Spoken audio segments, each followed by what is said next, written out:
Hello friends, हम plant taxonomy के बाद फैमिलीज पढ़ रहे हैं और कुछ इम्पोर्टेंट फैमिलीज को मैं बताया था कि भाई कुछ इम्पोर्टेंट फैमिलीज हैं जिन्हें मैं पढ़ाऊंगा। तो उसी सीरीज में आज हम तीसरी फैमिली पढ़ने वाले हैं और वो फैमिली है लेग्यूमिनेसी। लेग्यूमिनेसी फैमिली, या इसको आजकल हम फैबेसी के नाम से भी जानते हैं। फैबेसी नया नाम है। कई बार ये भी आ जाता है क्वेश्चन, पिछली बार फर्स्ट ग्रेड जो कॉलेज लेक्चरर का एग्जाम था उसमें आया था कि कुछ कुल दिए गए थे, उनके पुराने नाम थे, और कुछ कुल दिए थे जिनके नए नाम थे। जैसे कंपोजिटी को एस्टेरेसी, ब्रेसिकेसी को क्रूसीफेरी, लेग्यूमिनेसी को फेबेसी, लेमिएसी को लेबिएटी। तो इस प्रकार से 4-5 नाम थे और उनको सही मैच मिलाना था। तो ये क्वेश्चन भी कई बार इस तरह से आता है। ये जो लेक्चर हम देख रहे हैं टैक्सोनॉमी या फैमिलीज, बीएससी फाइनल ईयर के तो सिलेबस का हिस्सा है ही।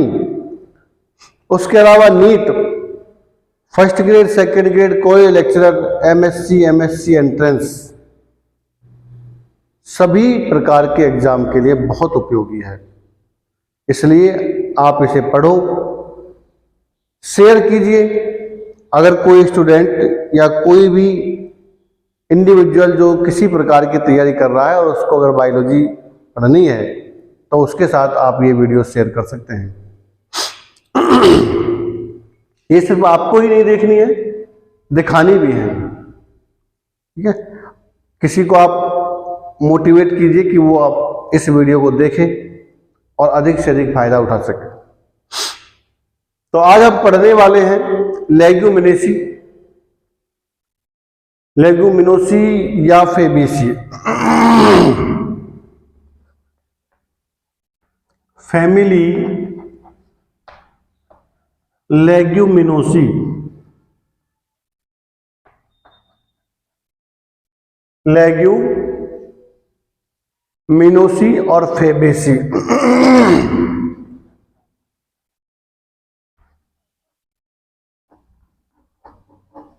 फेबेसी, तो देखो इसे हम आज तक यही जानते आए हैं कि जितनी भी दालें हैं, पल्सेस जो हैं, वो सभी लेग्यूमिनोसी कुल में आती हैं। और इस कुल के जो पादप होते हैं वो जमीन के लिए बहुत ज़्यादा अच्छे या बहुत ज़्यादा उपयोगी होते हैं, क्योंकि ये जमीन के अंदर नाइट्रोजन की पूर्ति करते हैं।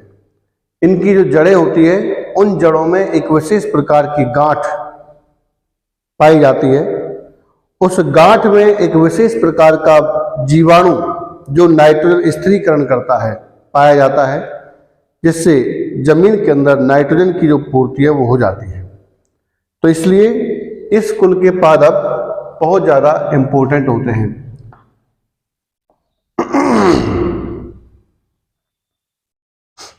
लेग्यूमिनेसी या फेबेसी, ये तीसरा बड़ा कुल है भाई। एंजियोस्पर्म का ये तीसरा बड़ा कुल है। क्लासिफिकेशन लिखिए। तो क्लासिफिकेशन देखो, जो किंगडम है वो प्लांटी है। पिछले 2 पादपों का या 2 फैमिलीज का क्लासिफिकेशन हम देख चुके हैं, इसलिए बार बार हम उन्हीं बातों को दोहराएंगे तो अच्छा नहीं लगेगा, बिना बात का वीडियो खींचेगा। तो देखो, जगत या किंगडम जो है वो प्लांटी है। सब किंगडम इसका फेंड्रोगेम्स है। डिवीजन इसका एंजियोस्पर्म है और सब डिवीजन इसका डाइकोट है। तो यहां तक तो सबका सेम रहेगा। जितनी भी डाइकोट्स हम पढ़ाएंगे उन सभी डाइकोट्स का क्लासिफिकेशन यहां तक सेम रहेगा। अब यहां से आगे क्लासिफिकेशन में परिवर्तन होगा। तो क्लास जो है वो इसकी पॉलीपेटली है, लिख सकते हैं क्लास पॉलीपेटली।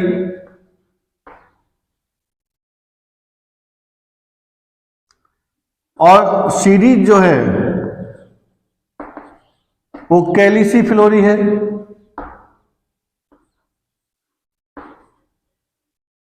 कैलिसिफ्लोरी है। उसके बाद ऑर्डर जो है वो इसका रोजेल्स है, और रोजेल्स। और फैमिली तो हम ऊपर देख ही रहे हैं भाई, फैमिली है यहाँ पर फेबेसी या लेग्यूमिनोसी, फेबेसी। लेकिन इस जगह पर हम लेग्यूमिनेसी जो कुल है इसे 3 अलग अलग सब फैमिली के अंदर डिवाइड किया गया है। तो देखो 3 सब फैमिली यहां पर बनाई गई हैं, 3 सब फैमिली या उपकुल में इसको डिवाइड किया गया है, और वो 3 उपकुल यहां पर हैं। एक है पेपिलियोनेटी, पेपिलियोनेटी। दूसरा है सीजल पिनोइडी,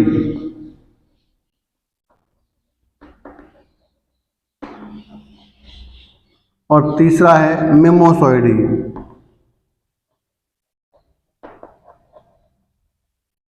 मिमोसॉइडी, पेपिलियोनेटी, सीजल पिनोइडी एंड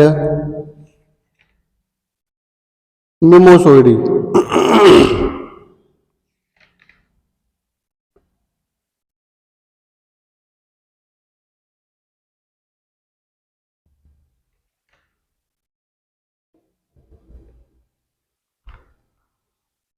तो पेपिलियोनेटी को पल्सेस, जितनी भी पल्सेस होती हैं वो सब इसी के अंदर आती हैं, जितनी भी पल्सेस हैं सब इसके अंदर आएंगी।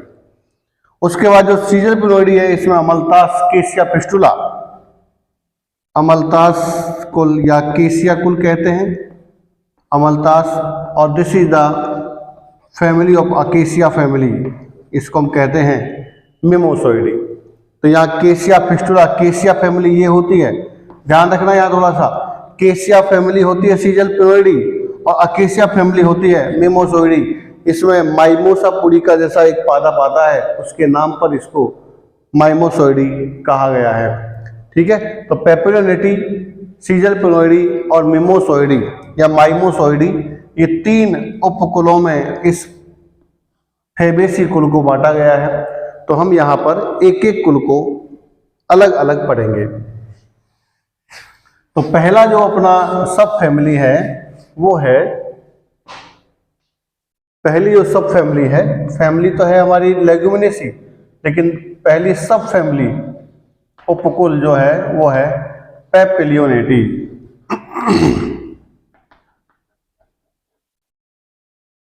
पेपिलियोनेटी, इसको ध्यान रखना भाई, हम पल्सेस कुल भी कहते हैं, जितनी भी पल्सेस होती है वो सब इसी के अंदर है, ध्यान रखना भाई। मटर कुल भी कहते हैं, पल्सेस फैमिली है। और अगर आप एक इंडिविजुअल प्लांट के आधार पर अगर याद रखें तो this is the P family है, इनकी मटर जो है वो इसी के अंदर आती है। मैंने बताया भी था कि अगर हम किसी फैमिली को पढ़ना चाहते हैं या उसका डिस्क्रिप्शन करना चाहते हैं तो हमको एक प्लांट लेना होगा, और उस प्लांट को हम नाम देते हैं होलोटाइप। तो this is the holotype of सब फैमिली ऑफ लेग्यूमिनोसी। तो दिस इज द पेपिलियोनेटी। तो वही प्राप्ति स्थान, वितरण, ये सब कुछ। देखो शुरुआत में ये तो आपको थोड़ा याद करना पड़ेगा, शुरुआत में इस कुल का नाम लोटोइडी रखा गया था, ICBN नहीं रखा था, लेकिन बाद में इसी नाम को बदल करके पेपिलियोनेटी कर दिया गया। अब देखो ये मटर यानी कि दालें जो होती हैं वो पूरे संसार में खाई जाती हैं, तो इसका मतलब है कि ये दालें विश्वव्यापी हैं। तो कॉस्मोपॉलिटन या फिर ये यूबिक्यूटस है, यानी कि हर जगह पर ये पाया जाता है। ऐसा कोई देश नहीं, ऐसी कोई जगह नहीं जहाँ पर कोई ना कोई दाल नहीं पाई जाती हो। तो इस तरह से ये विश्वव्यापी है। इसमें 482 वंश है और 12,000 जातियां हैं। इनको बिल्कुल भी याद रखने की जरूरत नहीं है। स्वभाव तो भाई देखो, ये शाकीय भी हो सकता है, ये काष्ठीय भी होता है, क्योंकि इसमें वृक्ष होंगे तो काष्ठीय होगा। अगर ये छोटा पेड़ है, छोटा पौधा है, जैसे कुछ दालें जो है वो शाकीय होती है, यानी कि उनके तने मजबूत नहीं होते, इसलिए वो शाकीय होती है। कुछ छुप भी होते हैं,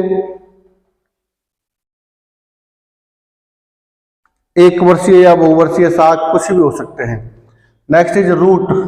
तो हमारा जो एक्चुअल क्लासिफिकेशन है वो यहाँ से, सॉरी डिस्क्रिप्शन है, वो रूट से स्टार्ट होता है। तो ये हमको पता है भाई, मूसला मूल है, मूसला मूल है, और कैसी है, शाखित है। इसका एक लक्षण और है भाई कि जड़ों में ग्रंथियां पाई जाती हैं, रूट नोड्यूल्स कहते हैं इनको,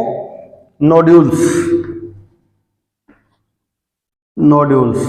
ये नाइट्रोजन स्थिरीकरण करते हैं, और जो जीवाणु होते हैं उनके अंदर निफ जीन्स पाए जाते हैं, जिनकी संख्या लगभग 21 होती है निफ जीन्स की।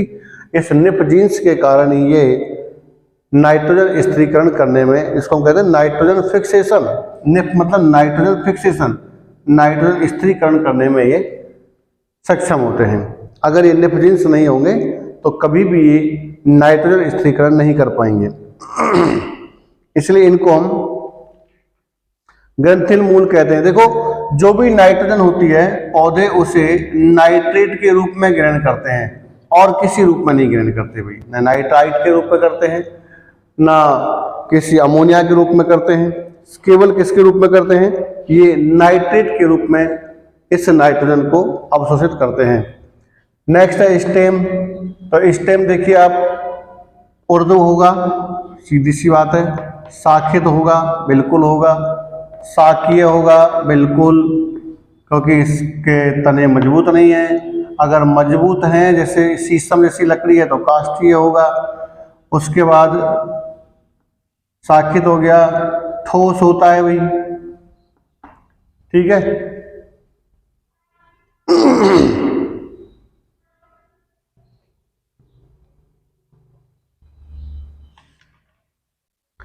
कुछ पादपों में ये विसर्पी होता है, कुछ पादपों में ये जमीन पर रेंगने वाला विसर्पी या आरोही होता है, चढ़ने वाला किसी वस्तु के सहारे। पर्ण यानी कि लीफ। तो पर्ण में से की थोड़ी सी वो है, देखो, पर्णीय, स्तंभीय या शाखीय, या तो स्तंभ से जुड़ी होगी या फिर शाखीय यानी कि शाखा से जुड़ी होगी।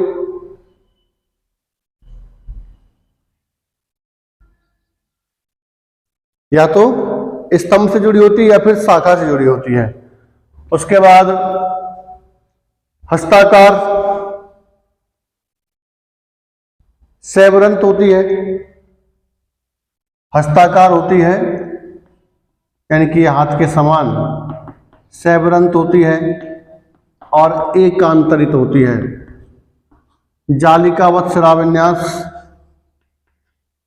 जालिकावत शिराविन्यास।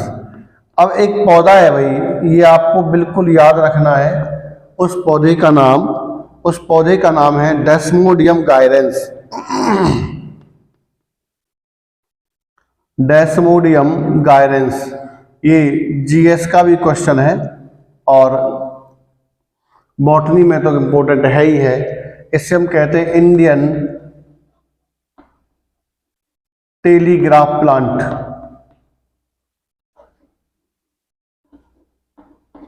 Indian telegraph plant.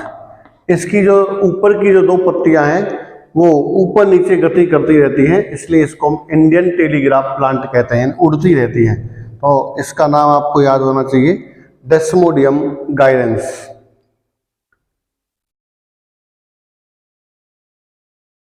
उसके बाद कुछ पर्णाधार फूले हुए, यानी कि जो पर्णों के आधार होते हैं वो पर्णाधार फूले हुए।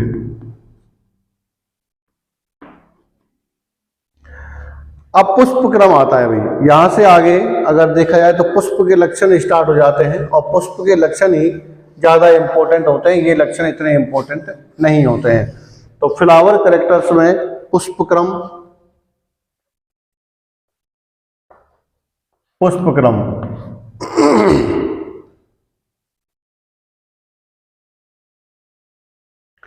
पुष्प क्रम हम मटर के अंदर लें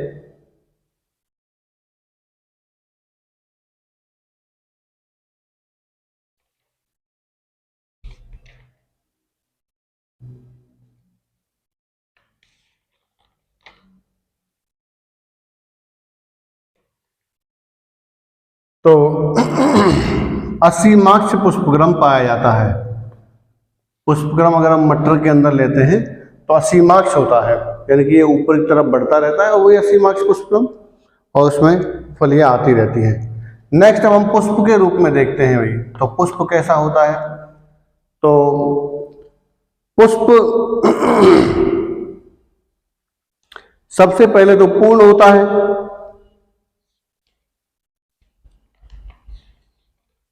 उसके बाद उभयलिंगी होगा अगर पूर्ण है तो,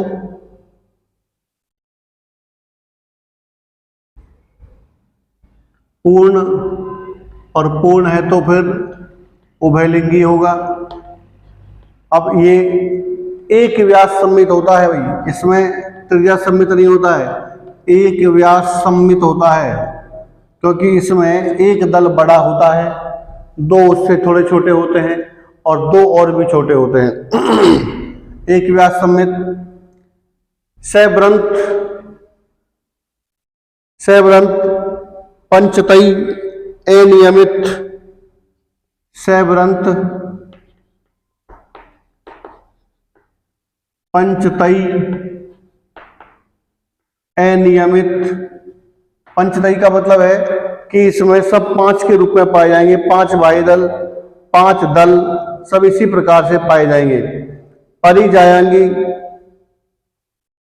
परिजायंगी है, इसका मतलब है कि इनमें अर्ध अधोवर्ती अंडाशय पाया जाएगा, परिजायंगी।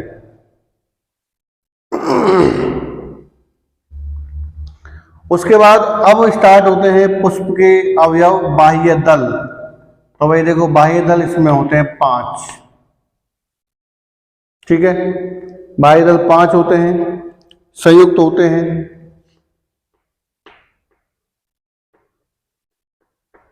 और जो विन्यास होता है इसमें वो वैसे तो कोरड स्पर्शी होता है, लेकिन ये विषम, जिसको हम कहते हैं अवरोही कोरछादी, अवरोही कोरछादी प्रकार का विन्यास आपको मटर के अंदर देखने को मिलेगा, अवरोही कोरछादी।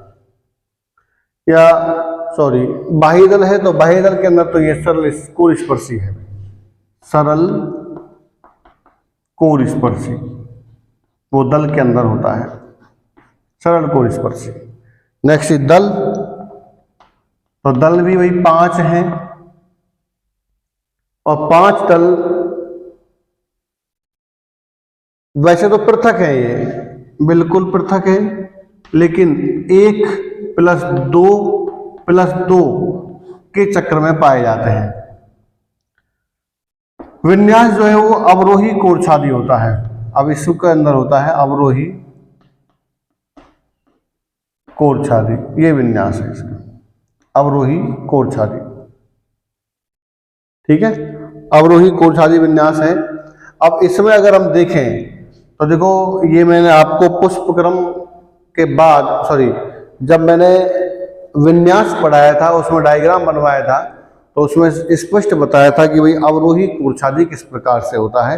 तो फ्लावर, जो फ्लावर कैरेक्टर्स हैं उस वीडियो में जाकर के आप देख सकते हैं कि किस प्रकार से अवरोही कोरछादी जो विन्यास है उसमें डायग्राम बनाया जाता है और वो कैसे होता है।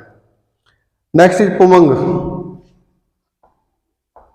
देखना पड़ेगा आपको, पढ़ना पड़ेगा। अगर आप पढ़ेंगे या उधर से आप पढ़ते पढ़ते जब यहाँ तक आएंगे तो आपको बिल्कुल भी समस्या नहीं आएगी और आपके एक एक जो कन्फ्यूजन्स हैं वो भी दूर होते चले जाएंगे। पुमंग देखिए यहाँ पर पुमंग होते हैं 10 पुमंग 1+9 के चक्र में, यानी कि एक अलग होता है और 9 एक साथ जुड़े होते हैं। द्विसंगी हो गए भाई, दो संग हो गए ना इनके, द्विसंगी। ठीक,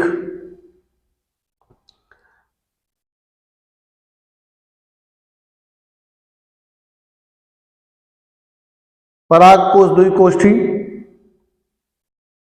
आधार लग्न अंतर्मुखी, ये सबके अंदर आए लगभग। पराग कोष द्विकोष्ठी, आधार लग्न और अंतर्मुखी। पराग कोष द्विकोष्ठी होता है, आधार लग्न होता है और अंतर्मुखी होता है।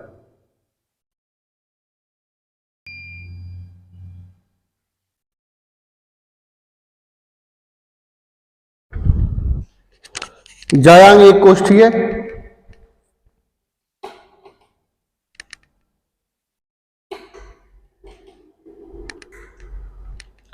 जायांग एक कोष्ठी है, एक अंडपी,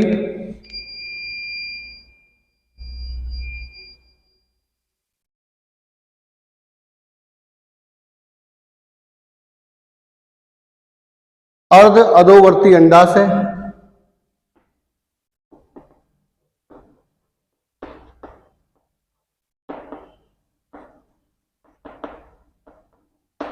अर्ध अधोवर्ती अंडाशय।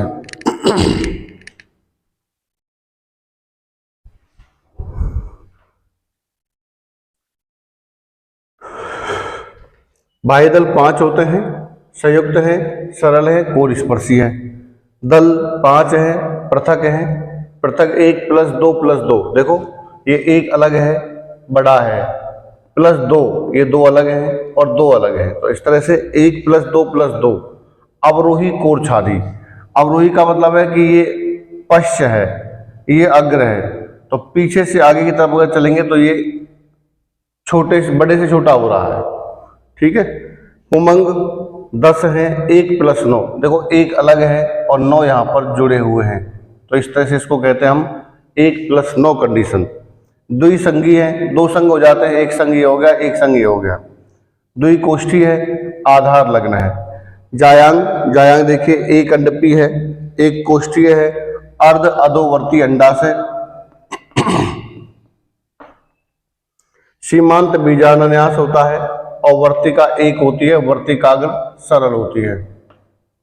उसके बाद जो फल है इसका, उसको हम लोमेंटम सिम्ब या लेग्यूम कहते हैं, और बीज जो है इसका उसे हम भ्रूणपोषी, या बीज जो है वो भ्रूणपोषी होता है।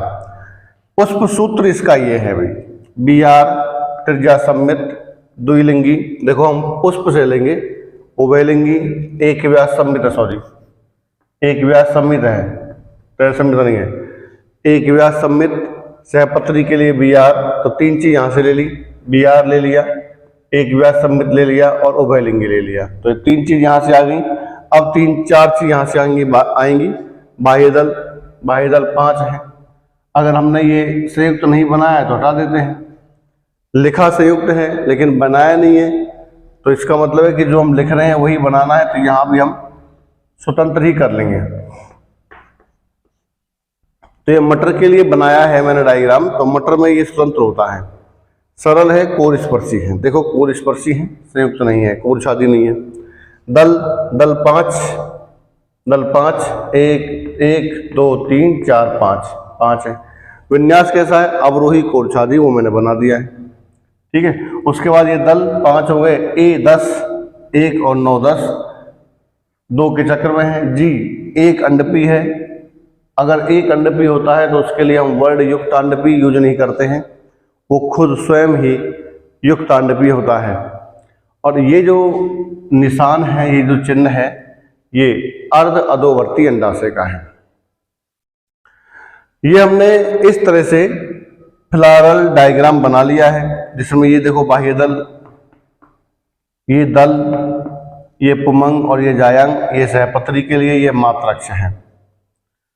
तो ये पेपरियोनेटी पादप का कुछ जो अर्ध वानस्पतिक भाषा में जो वर्गीकरण है वो है। अब इस पादप के आर्थिक महत्व तो बहुत हैं, जितनी भी दालें हैं वो सब इसी कुल के अंदर आती हैं। बहुत ही इंपॉर्टेंट कुल है ये। देखो, चने की दाल, मूंग की दाल, उड़द की दाल, अरहर की दाल, चौड़ा की दाल, राजमा, सोयाबीन, मूंगफली, तुम्हारे लाल चंदन, ये सब इसी के अंदर आते हैं। मसूर, मेथी, ग्वार, बाकला, मटर, वो सब इसी के अंदर आते हैं। तो इनके जो नाम है वो मैं आपको यहां पर प्रोवाइड कर दूंगा। तो इस कुल के लिए हम इतना ही पढ़ेंगे।